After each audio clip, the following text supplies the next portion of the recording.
अखण्डमण्डलाकारं व्याप्तं येन चराचरं तत्पदं दर्शितं येन तस्मै श्रीगुरवे नमः।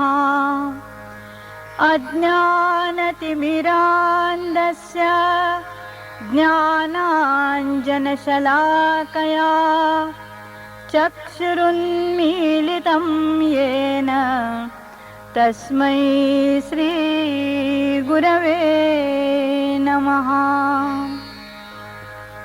गुरुर्ब्रह्मा गुरुर्विष्णुः गुरुर्देवो महेश्वरः गुरुरेव परं ब्रह्म तस्मै श्रीगुरवे नमः।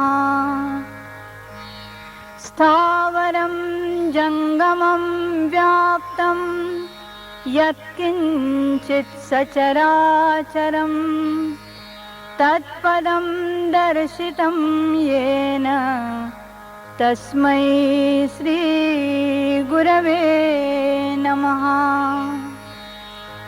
चिन्मयं व्यापि यत्सर्वं त्रैलोक्यं सचराचरं